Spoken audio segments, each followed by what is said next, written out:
नमस्कार, मैं हूं श्रेया और आप देख रहे हैं लाइव लगातार। शिक्षा, समाज सेवा और राजनीति, ये तीनों का जब मेल होता है तो विकास होता है। नगर निकाय चुनाव चल रही है और सभी प्रत्याशी जो हैं जोरों शोरों से प्रचार प्रसार कर रहे हैं। इसी बीच हम आए हैं वार्ड नंबर 25 की ज्योति जी के पास। हम ये जानने आए हैं कि जो मूलभूत सुविधाएं हैं, सड़क, नाली, पानी, बिजली, ये सुविधाएं कब तक सभी लोगों तक पहुंच पाएंगी। ज्योति जी जो हैं वो समाज सेवी हैं और इसके साथ ही आपको बता दें कि महिलाओं के लिए एक उन्होंने ट्रेनिंग सेंटर खोला है। वो आज से नहीं, कई वर्षों से महिलाओं को रोजगार में आगे बढ़ा रही हैं। आइए जुड़ते हैं उनसे और जानते हैं कि वो इस बार राजनीति में उन्होंने कदम रखा है और इसके साथ ही वो नगर निकाय चुनाव में पार्षद प्रत्याशी हैं और किन मुद्दों को लेकर इस बार मैदान में उतरी हैं।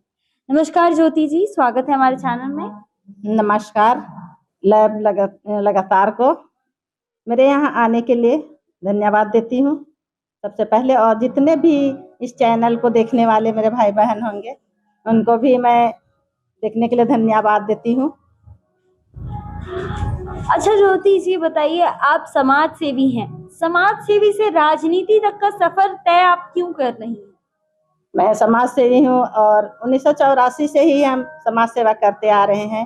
पहले यहाँ देखे शिक्षा की कमी थी, स्वास्थ्य की कमी थी और यहाँ पर नाली, सड़क, रोजगार, बिजली कुछ नहीं था। तो हमने शुरुआत किया शिक्षा से और शिक्षा से जोड़े बच्चों को पढ़ाना शुरू किए। आज बच्चे बहुत शिक्षित हो गए, कुछ नौकरी कर रहे हैं, कोई टीचर भी बन गए हैं। और अभी महिलाओं के लिए भी हम यहाँ पर देख रहे हैं, मशीन रखा हुआ है, ट्रेनिंग सेंटर यहाँ खोले हुए हैं।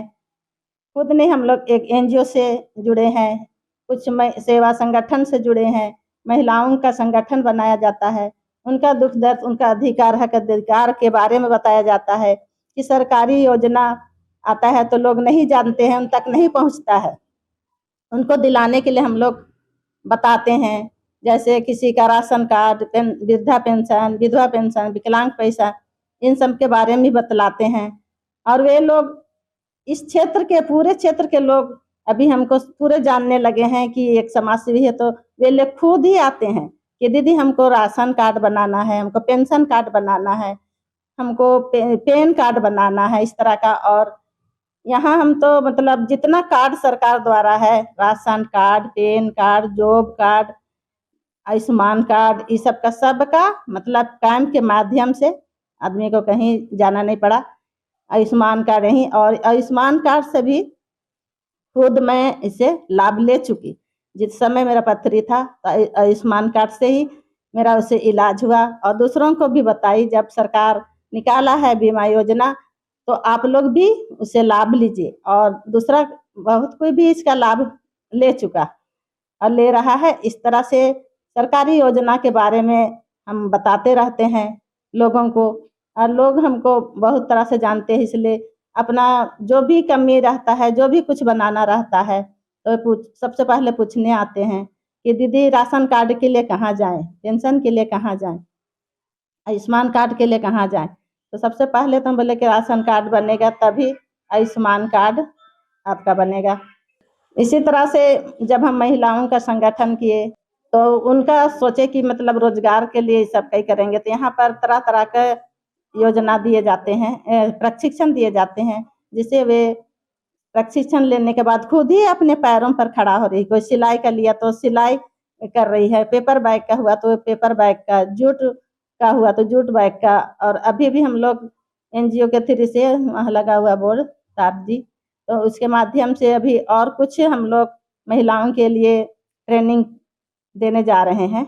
और उनको उसके रोजगार शुरू करने के लिए मशीन भी दिया जाएगा, उनके कपड़ा भी दिया जाएगा। सिलाई के लिए वे अपना सिलाई करके खुद ही, उनको बाजार जाने की जरूरत नहीं है समाज सेवा में से। और अभी हमको मतलब यही लगा कि जब हम यहाँ पर वार्ड पार्षद के लिए चुनावी आया तो सभी लोग ने कहा कि जब आप समाज सेवा कर ही रहे हैं तो आप इसका भी लाभ उठाइए, ताकि और भी आप अच्छा कर सकेंगे अपने वार्ड के लिए। अपने क्षेत्र के लिए जो भी है, नली का, आपका पानी का समस्या है, और शिक्षा का, स्वास्थ्य का तो अभी भी हम कैंप लगा के ये सबका कैंप लगाते हैं, ताकि लोगों का हर तरह का बीमारी, अभी मतलब छोटा छोटा बच्चों को भी देखिएगा शुगर बीपी हो रहा है, तो इस सब का कैंप लगाते हैं तो उनको भी जाना नहीं पड़ता है और अपना बीमारी का पता चलता है। अच्छा, आप ये बताइए कि आपके हिसाब से आपके वार्ड में, वार्ड नंबर 25 में सबसे बड़ी समस्या क्या है? यहाँ सबसे बड़ी समस्या तो जिधर देखिए उधर गंदगी ही दिखता है, स्वच्छता नहीं है, और यहाँ पर नशा का भी है। लोग यहाँ सभी क्षेत्र में देखते हैं नशा बहुत ज़्यादा फैला हुआ, छोटे से छोटे बच्चे क्या गुटखा खाते हैं, सिगरेट पीते हैं और शराब का ये करते हैं, तो उसको भी हम चाहेंगे कि सरकार द्वारा बंद करने के लिए, ताकि समाज का सुधार हो। बच्चे को शिक्षा नहीं मिलती है, बच्चों को उनके गार्जियन से बोलेंगे कि शिक्षा पर ध्यान दे, जब शिक्षित होंगे तभी वे बुरे रास्ते को छोड़ेंगे, नहीं तो वे गलत रास्ते पे ही चलेंगे, सही दिशा नहीं दिखेगा। सही मार्ग दिखाने के लिए शिक्षा, स्वच्छता पर ध्यान देना है। अगर आप जीत कर आएँगी तो आपकी सबसे पहली प्राथमिकता क्या होगी? कौन से काम को आप सबसे पहले करेंगी? जीत के आएंगे तो सबसे पहले यहाँ शिक्षा की कमी है, अस्वस्थता, सबसे पहले गंदगी हटाना है, शिक्षा को बढ़ावा देना है और स्वास्थ्य को। अगर आप जीती हैं तो आपकी शुरुआती 100 दिनों की कार्य प्राथमिकता क्या होगी? शुरुआती होगी महिलाओं को जागरूक करना, महिलाओं को जागरूक करना, क्योंकि सभी जगह क्षेत्र में देखते हैं सभी महिलाएं घर घर जाते हैं काम करने के लिए, काम भी नहीं मिलता है। एक दिन जैसे कमाते हैं तो सप्ताह भर बैठना पड़ता है, खासकर रेजा काम करने वालों के लिए, और यहाँ पर जो काम जाते हैं घरों में उनको भी कम पैसा ही मिलता है। तो महिलाओं को रोजगार के लिए हम लोग समूह बनाए हुए हैं, ट्रेनिंग दे के उनका रोजगार यहाँ पर चालू करना है, ताकि वे खुद अपने पैरों पर खड़ा होकर आगे बढ़े और अपना परिवार को बढ़ाए और अपने बच्चों का देखभाल अच्छी तरह से कर सके।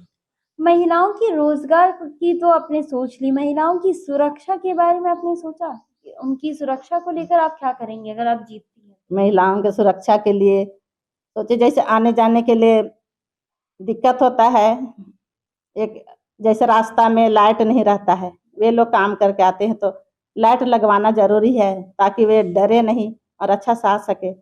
जहाँ पर महिला जाते हैं, जहाँ बैठते हैं, हम लोग का महिला लोग बहुत सारे जाकुली काम करते हैं, वहाँ पर भी उन लोग का सुरक्षा के लिए नहीं है, तो वहाँ पर बाथरूम सब बनाना, वहाँ पर भी उसका व्यवस्था, जैसे सीसीटीवी हो गया सरकार द्वारा होता है, उन सब का भी लगवाना, ताकि उसमें पता चले कि कौन आदमी किसके साथ क्या किया, वो पकड़ाया जा सकता है। आपके मुकाबले में ज्योति जी कई लोग हैं, तो जनता आपको क्यों चुने?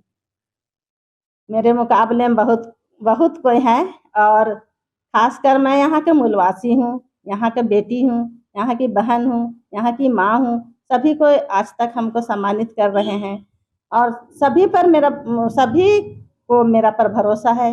मेरा कामों को देख के इन्होंने इतना दिनों से काम करते आई है, तो आगे भी ये करेगी, ये चाहते हैं और इसी पर भरोसा है उस पर।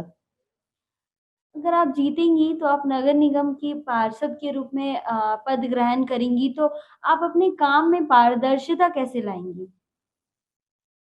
नगर निगम पार्षद अगर हम जीत जाते हैं, अपने कामों पर मतलब लोगों के सामने, पूरे वार्ड के सामने, गली गली, मोहल्ले मोहल्ले उनके सामने जाएंगे, उनके समस्या को सुनेंगे, उनका दुख दर्द को सुनेंगे, और उनका जो समस्या है, छोटे बड़े समस्या, उनको हल करने की कोशिश करेंगे। अच्छा बताइए, जब बारिश आती है तो सभी जगह का, रांची का ऐसा हाल हो जाता है कि सड़क तो दिखती ही नहीं दिखते है, नहीं है, वहाँ पे ढक गया है। पानी दिखती है। सिर्फ पानी दिखती है और घुटनों से ऊपर तक पानी होती है, जिसमें लोगों को आवाजाही में काफी प्रॉब्लम होती है। तो अगर आप जीती हैं तो आप अपने क्षेत्र में ड्रेनेज सिस्टम के लिए क्या करेंगे? तो उसके लिए तो ऐसे लगता है जैसे जो नाली बना के ढक दिया गया है, उन नाली को ढका हुआ उसको खुलवाना पड़ेगा। खुलवा के फिर उसको थोड़ा ऊंचा करना पड़ेगा और पूरे ढक दिया है।